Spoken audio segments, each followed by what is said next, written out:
ನೇ ಅಧ್ಯಾಯ. ಯೋಗ ಮತ್ತು ಈರುಳ್ಳಿ. ಶ್ಯಾಮ್ ಅವರಿಗೆ ಸರ್ಪದಂಶ, ಕಾಲರಾ ನಿಯಮ ಉಲ್ಲಂಘನೆ, ಭಕ್ತಿಯ ಪರೀಕ್ಷೆ. ನಿಜವಾಗಿ ಈ ಜೀವನವು ಸತ್ವ, ರಜಸ್ಸು ಮತ್ತು ತಮೋ ಗುಣಗಳಿಗಿಂತ ಮೀರಿದ್ದಾಗಿದೆ. ಆದರೆ ಮಾಯೆ ಎಂಬ ಭ್ರಮೆಗೆ ಸಿಕ್ಕಿ ತನ್ನ ಸ್ವಾನುಭಾವವನ್ನು ಮರೆತು ದೇಹವೇ ಮುಖ್ಯ, ತಾನೇ ಕರ್ತು, ತಾನೇ ಸುಖಿ ಎಂದು ಭಾವಿಸಿ ಪ್ರಪಂಚದ ವಿಪತ್ತಿನಲ್ಲಿ ಸಿಲುಕಿ ಮುಕ್ತಿ ಮಾರ್ಗವನ್ನರಿಯಲಾರದೆ ಹೋಗುತ್ತಾನೆ ಈ ಮಾನವ. ಗುರುಚರಣಕ್ಕೆ ಪ್ರೀತಿ ಮತ್ತು ಭಕ್ತಿಯಿಂದ ನಮಿಸುವುದೊಂದೇ ಮುಕ್ತಿಯ ಮೂಲ ಸಾಧನ. ಪ್ರತಿಭಾನ್ವಿತರಾದ ಶ್ರೀ ಸಾಯಿ ಬಾಬಾ ತಮ್ಮ ಭಕ್ತರನ್ನು ಸಂತಸಗೊಳಿಸಿ ಅವರನ್ನು ತಮ್ಮ ಸ್ವಭಾವಕ್ಕೆ ಪರಿವರ್ತಿಸುತ್ತಿದ್ದರು. ನಾವು ಶ್ರೀ ಸಾಯಿ ಬಾಬಾರವರನ್ನು ಪರಮಾತ್ಮನ ಅವತಾರ ರೂಪರೆಂದು ತಿಳಿದು ಗೌರವಿಸುತ್ತೇವೆ. ಆದರೆ ಯಾವಾಗಲೂ ನಾನು ದೇವರ ಸೇವಕ ಮತ್ತು ವಿಧೇಯ ಎಂದು ಹೇಳುತ್ತಿದ್ದರು.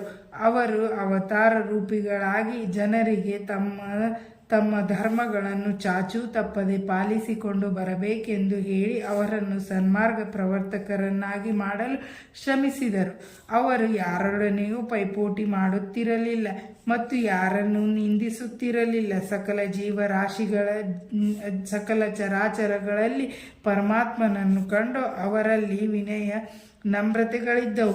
ಮೂಢರನ್ನು, ಅಧರ್ಮಿಗಳನ್ನು ಸರಿಯಾದ ಹಾದಿಗೆ ತರಲಿಗೋಸ್ಕರ ಮತ್ತು ಧರ್ಮವನ್ನು ಪ್ರತಿಷ್ಠಾಪಿಸಲಿಗೋಸ್ಕರ ಸಂತರು ಅವತಾರ ತಾಳುತ್ತಾರೆ ಎಂಬುದು ನಮಗೆ ತಿಳಿದ ವಿಷಯ. ನಾವು ಪೂರ್ವಜನ್ಮದಲ್ಲಿ ಸುಕೃತ ಮಾಡಿದ್ದರೆ ಮಾತ್ರ ಅಂಥ ಸಂತರ ಸಂಪರ್ಕ ಲಭಿಸುವುದು. ಯೋಗ ಮತ್ತು ಈರುಳ್ಳಿ. ಒಂದು ಸಾರಿ ಯೋಗ ಸಾಧಕರೊಬ್ಬರು ನಾನಾ ಸಾಹೇಬ್ ಚಾಂದೋದ್ಕರ್ ಅವರ ಸಂಗಡ ಶಿರ್ಡಿಗೆ ಬಂದರು. ಅವರು ಪತಂಜಲಿ ಮೊದಲಾದ ಯೋಗಶಾಸ್ತ್ರಗಳನ್ನು ಓದಿದ್ದರೆ ಹೊರತು ಅವರಿಗೆ ಪ್ರಾಯೋಗಿಕ ಪರಿಶ್ರಮವಿರಲಿಲ್ಲ. ತಮ್ಮ ಮನಸ್ಸನ್ನು ಕೇಂದ್ರೀಕರಿಸಿ ಒಂದು ಕ್ಷಣಕಾಲವಾದರೂ ಸಮಾಧಿ ಸ್ಥಿತಿಯಲ್ಲಿ ಇಡಲಾಗುತ್ತಿರಲಿಲ್ಲ. ಸಾಯಿ ಬಾಬಾರವರ ಕೃಪೆಯಾದರೆ ದೀರ್ಘಕಾಲ ಸಮಾಧಿ ಸ್ಥಿತಿಯಲ್ಲಿರಬಹುದೆಂದು ಭಾವಿಸಿ ಶಿರ್ಡಿಗೆ ಬಂದು ಮಸೀದಿಯನ್ನು ಅವರು ಪ್ರವೇಶಿಸಿದರು. ಆಗ ಈರುಳ್ಳಿಯನ್ನು ತಿನ್ನುತ್ತಿದ್ದ ಬಾಬಾರವರನ್ನು ಕಂಡ ಕೂಡಲೇ ಅವರನ್ನು ಮಸೀದಿಯಲ್ಲಿ ಒಡಗಿದ ರೊಟ್ಟಿ ಮತ್ತು ಈರುಳ್ಳಿ ತಿನ್ನು ಫಕೀರನಿಂದ ನನಗೆ ಏನು ಪ್ರಯೋಜನ ಎಂದುಕೊಂಡರು. ಸಾಯಿಬಾಬಾ ಆ ಗೃಹಸ್ಥರ ಇಂಗಿತವನ್ನು ಕಾಕಾ ಸಾಹೇಬರಿಗೆ, ಯಾರಿಗೆ ಈರುಳ್ಳಿಯನ್ನು ತಿಂದು ಜೀರ್ಣಿಸಿಕೊಳ್ಳುವ ಶಕ್ತಿ ಇರುವುದೋ ಅವರು ಮಾತ್ರ ಅದನ್ನು ತಿನ್ನಬಲ್ಲರು, ಇತರರಿಗೆ ತಿನ್ನಲು ಶಕ್ಯವಿಲ್ಲ ಎಂದು ಹೇಳಿದರು. ಈ ಮಾತು ಕೇಳಿದ ಆ ಸಾಧಕರಿಗೆ ಆಶ್ಚರ್ಯವಾಯಿತು. ಬಾಬಾರವರ ಪಾದಗಳಿಗೆರಗಿ ಶರಣು ಹೊಂದಿದರು. ನಂತರ ಪರಿಶುದ್ಧವಾದ ಮನಸ್ಸಿನಿಂದ ತಮ್ಮ ಕಷ್ಟಗಳೆಲ್ಲವನ್ನು ಬಾಬಾರವರಿಗೆ ಹೇಳಿ ಸಮಂಜಸವಾದ ಉತ್ತರ ಪಡೆದರು. ಈ ರೀತಿ ತೃಪ್ತಿಯಿಂದ ಆಶೀರ್ವಾದ ಪಡೆದು ಊದಿಯನ್ನು ಸ್ವೀಕರಿಸಿ ಶಿರ್ಡಿಯಿಂದ ಹೋದರು. ಶ್ಯಾಮ್ ಅವರಿಗೆ ಸರ್ಪದಂಶ. ಈ ಹಿಂದಿನ ಅಧ್ಯಾಯದಲ್ಲಿ ಬಾಬಾ ಹೇಗೆ ಅನಾಹುತಗಳನ್ನು ನಿರೀಕ್ಷಿಸುತ್ತಿದ್ದರು ಮತ್ತು ಮಿರ್ಕರ್ ಅವರನ್ನು ಹೇಗೆ ಕಾಪಾಡಿದರು ಎಂಬುದನ್ನು ತಿಳಿಸಿದ್ದೇವಷ್ಟೇ. ಈಗ ಇದಕ್ಕಿಂತ ಅದ್ಭುತವಾದ ಕಥೆಯನ್ನು ಕೇಳಿರಿ. ಒಂದು ದಿನ ಶ್ಯಾಮ್ ಅವರು ವಿಷಪೂರಿತವಾದ ಸರ್ಪದಿಂದ ಕಚ್ಚಲ್ಪಟ್ಟರು. ಕಿರುಬೆರಳಿಗೆ ಸರ್ಪವು ಕಡಿದಿದ್ದರಿಂದ ವಿಷವು ದೇಹಕ್ಕೆಲ್ಲ ವ್ಯಾಪಿಸಿದು. ಯಾತನೆ ಬಹಳವಾಗಿ ಅವರಿಗೆ ಬದುಕುವ ಭರವಸೆ ಉಳಿಸಿರಲಿಲ್ಲ. ಅವರ ಸ್ನೇಹಿತರು ಎಂದಿನಂತೆ ಅವರನ್ನು ವಿಠೋಬಾ ದೇವಾಲಯಕ್ಕೆ ಕರೆದುಕೊಂಡು ಹೋಗಬೇಕೆಂದಿದ್ದರು. ಅಷ್ಟರಲ್ಲಿ ಶ್ಯಾಮ್ ಅವರು ತಮ್ಮ ವಿಠೋಬಾ ಬಾಬಾರವರಲ್ಲಿಗೆ ಮಸೀದಿಗೆ ಧಾವಿಸಿದರು. ಬಾಬಾ ಶ್ಯಾಮ್ ಅವರನ್ನು ನೋಡಿ ಒಮ್ಮೆಲೆ ಬೈಯಲಾರಂಭಿಸಿದರು. ಕೋಪದಿಂದ, ನೀಚನೆ, ಮೇಲೆ ಹತ್ತಬೇಡ, ಎಚ್ಚರದಿಂದಿರು, ಹೋಗು, ಇಳಿದು ಹೋಗು ಎಂದು ಒದರಾಡಿದರು. ಸಾಯಿ ಬಾಬಾರವರ ಈ ನಡತೆಯನ್ನು ನೋಡಿ ಶ್ಯಾಮ್ ಎದೆಗುಂದಿದರು. ಮಸೀದಿಯೇ ತಮ್ಮ ಮನೆ, ಬಾಬಾರವರೇ ತಮ್ಮ ಸರ್ವಸ್ವ ಎಂದು ಭಾವಿಸಿದ್ದವರನ್ನು ಈ ರೀತಿ ಓಡಿಸಿದರೆ ಅವರಿಲ್ಲಿಗೆ ಹೋಗಬೇಕು ಅವರು ಜೀವಿತದ ಆಶೆ ಬಿಟ್ಟು ಮೌನದಿಂದ ನಿಂತರು. ಸ್ವಲ್ಪ ಹೊತ್ತಿನ ನಂತರ ಬಾಬಾ ಶಾಂತಚಿತ್ತರಾಗಿ ಶ್ಯಾಮ್ ಅವರನ್ನು ಕರೆದುಕೊಂಡು, ಹೆದರಬೇಡ, ಸ್ವಲ್ಪವೂ ಚಿಂತಿಸಬೇಕಿಲ್ಲ, ದಯಾಮಯನಾದ ಫಕೀರನು ನಿನ್ನನ್ನು ರಕ್ಷಿಸುತ್ತಾನೆ. ಮನೆಗೆ ಹೋಗಿ ಸುಮ್ಮನೆ ಕುಳಿತುಕೋ, ನನ್ನ ಮಾತಿನಲ್ಲಿ ನಂಬಿಕೆ ಇಡು, ಚಿಂತೆ ಬಿಡು ಎಂದು ಹೇಳಿದರು. ನಂತರ ಕಾಕಾ ಸಾಹೇಬ್ ತಾತ್ಯಾ ಪಾಟೀಲರನ್ನು ಕರೆದು ಶ್ಯಾಮ್ನು ತಮಗೆ ಬೇಕಾದ ಆಹಾರ ತಿನ್ನಲಿ, ಬೇಕಾದ ಹಾಗೆ ಅಡ್ಡಾಡಲಿ, ಆದರೆ ರಾತ್ರಿ ಮಲಗಿಕೊಳ್ಳುವುದು ಬೇಡ ಎಂದು ಹೇಳಿ ಕಳುಹಿಸಿದರು. ಇದನ್ನು ಪಾಲಿಸಿದ ಶ್ಯಾಮ್ ಮರುದಿನ ಬೆಳಿಗ್ಗೆ ಗುಣ ಹೊಂದಿದರು. ಬಾಬಾರವರು ಹೋಗು ಹೋಗು ಎಂದು ಇಳಿದು ಹೋಗು ಎಂದು ಹೇಳಿದ್ದುದು ಶ್ಯಾಮ್ ಅವರಿಗಲ್ಲ, ಅದು ಸರ್ಪಕ್ಕೆ ಮತ್ತು ಅದರ ವಿಷಕ್ಕೆ ನೇರವಾದ ಆಜ್ಞೆಯಾಗಿತ್ತೆಂಬುದನ್ನು ನಾವು ಗಮನಿಸಬೇಕು. ಇತರರಂತೆ ಅವರು ಮಂತ್ರ ಉಪಯೋಗಿಸಲಿಲ್ಲ, ಅವರ ಮಾತುಗಳೇ ಮಂತ್ರಗಳಾಗಿದ್ದವು.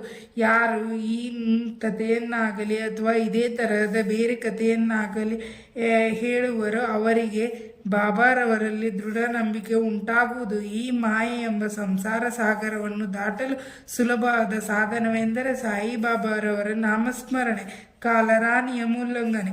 ಒಂದು ಸಾರಿ ಕಾಕ ಅಂಟು ಜಾಡ್ಯವು ಶಿರ್ಡಿಯಲ್ಲಿ ಕಾಗಿಚ್ಚಿನಂತೆ ಹಬ್ಬಿತು.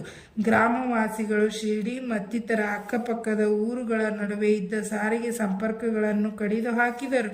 ಊರಿನವರೆಲ್ಲ ಸೇರಿ ಕಾಲರ ತಡೆಗಟ್ಟಲು ಯಾವ ಸೌದೆಗಾಡಿಯೂ ಶಿರ್ಡಿಯೊಳಗೆ ಬರಬಾರದು ಮತ್ತು ಯಾರು ಪ್ರಾಣಿ ವಧೆ ಮಾಡಬಾರದು ಎಂಬ ನಿಯಮಗಳನ್ನು ವಿಧಿಸಿ ಅವುಗಳನ್ನು ಮೀರಿ ನಡೆದವರಿಗೆ ದಂಡ ವಿಧಿಸಬೇಕೆಂದು ತೀರ್ಮಾನಿಸಿದರು. ಬಾಬಾ ಜನರ ಈ ಮೂಢನಂಬಿಕೆಯನ್ನು ಅರಿತು ಅವುಗಳನ್ನು ಗಮನಿಸಲೇ ಇಲ್ಲ. ಈ ನಿಯಮ ಜಾರಿಯಲ್ಲಿರುವಾಗಲೇ ಸೌದೆ ಗಾಡಿಯೊಂದು ಶಿರ್ಡಿಗೆ ಬಂದಿತು. ಆಗ ಹಳ್ಳಿಯಲ್ಲಿ ಕಟ್ಟಿಗೆಯ ಅಭಾವವಿತ್ತು. ಆದರೂ ನಿಯಮಕ್ಕನುಸಾರವಾಗಿ ಯಾರು ಕಟ್ಟಿಗೆ ಗಾಡಿಯನ್ನು ಊರೊಳಗೆ ಬಿಡಲಿಲ್ಲ. ಇದನ್ನು ನೋಡಿದ ಕೂಡಲೇ ಬಾಬಾ ಸ್ವತಃ ಅಲ್ಲಿಗೆ ಬಂದು ಕಟ್ಟಿಗೆ ಗಾಡಿಯನ್ನು ಊರೊಳಗೆ ಕರೆದುಕೊಂಡು ಹೋದರು. ಬಾಬಾರವರನ್ನು ತಡೆಯಲು ಯಾರಿಗೂ ಧೈರ್ಯವಿರಲಿಲ್ಲ. ದೂನಿಗೆ ಕಟ್ಟಿಗೆ ಬೇಕಾಗಿದ್ದರಿಂದ ಎಲ್ಲ ಕಟ್ಟಿಗೆಯನ್ನು ಅವರೇ ಕೊಂಡರು. ಬಾಬಾ ಹಗಲಿರುಳು ದೂನಿಯನ್ನು ಉರಿಸುತ್ತಲೇ ಇದ್ದರು. ಆದುದರಿಂದ ಅವರು ಕಟ್ಟಿಗೆಯನ್ನು ಶೇಖರಿಸಿ ಇಡುತ್ತಿದ್ದರು. ಬಾಬಾರವರ ಮಸೀದಿಗೆ ಯಾರು ಬೇಕಾದರೂ ಬರಬಹುದಾಗಿತ್ತು. ಅವರು ಬಾಗಿಲನ್ನಾಗಲಿ ಬೀಗವನ್ನಾಗಲಿ ಹಾಕುತ್ತಿರಲಿಲ್ಲ. ಕೆಲವು ಬಡವರು ತಮಗೆ ಬೇಕಾದಾಗ ಮಸೀದಿಯಿಂದ ಕಟ್ಟಿಗೆ ತೆಗೆದುಕೊಂಡು ಹೋಗುತ್ತಿದ್ದರು. ಅದಕ್ಕೆ ಬಾಬಾ ಎಂದು ಬೇಡವೆನ್ನುತ್ತಿರಲಿಲ್ಲ. ಪ್ರಪಂಚದಲ್ಲೆಲ್ಲ ಪರಮಾತ್ಮ ವ್ಯಾಪಿಸಿರುತ್ತಾನೆ ಎಂಬುದನ್ನು ಅವರು ಮನಗಂಡಿದ್ದರು. ಯಾರಲ್ಲಿಯೂ ದ್ವೇಷ ಬೆಳೆಸುತ್ತಿರಲಿಲ್ಲ. ಬಾಬಾ ವಿರಕ್ತರಾಗಿದ್ದರು. ಸಾಮಾನ್ಯ ಜನರಂತೆ ಎಲ್ಲರೊಡನೆ ಕಲಿತು ಮಾರ್ಗದರ್ಶಕರಾಗಿದ್ದರು. ಭಕ್ತಿಯ ಪರೀಕ್ಷೆ. ಬಾಬಾ ಎರಡನೇ ನಿಯಮವನ್ನು ಹೇಗೆ ಮುರಿದರೆಂಬುದನ್ನು ಈಗ ನೋಡೋಣ. ಈ ನಿಯಮ ಜಾರಿಯಲ್ಲಿರುವಾಗ ಯಾರೋ ಒಬ್ಬರು ಮಸೀದಿಯ ಹತ್ತಿರ ಒಂದು ಆಡನ್ನು ಹೊಡೆದುಕೊಂಡು ಹೋಗುತ್ತಿದ್ದರು. ಅದು ಬಹಳ ಕೃಶವಾಗಿ ಮರಣಾವಸ್ಥೆಯಲ್ಲಿತ್ತು. ಆ ಸಮಯದಲ್ಲಿ ಮಾಲೇಗಾಂವ್ ಪೀರ್ ಮೊಹಮ್ಮದ್ ಬಡೆ ಬಾಬಾ ಅವರು ಅಲ್ಲಿದ್ದರು. ಬಾಬಾ ಆ ಆಡನ್ನು ಒಂದು ಏಟಿಗೆ ಕಡಿದು ಕೊಲ್ಲಬೇಕೆಂದು ಅವರಿಗೆ ಹೇಳಿದರು. ಬಡೆ ಬಾಬಾ ಸಾಯಿಬಾಬಾರವರಲ್ಲಿ ಬಹಳ ಗೌರವವನ್ನಿಟ್ಟಿದ್ದರು. ಅವರು ಯಾವಾಗಲೂ ಬಾಬಾರವರ ಬಲಗಡೆ ಕುಳಿತಿರುತ್ತಿದ್ದರು. ಬಡೆ ಬಾಬಾ ಹುಕ್ಕಾ ಸೇದಿದ ನಂತರವೇ ಅದನ್ನು ಬಾಬಾ ಸೇದುತ್ತಿದ್ದರು.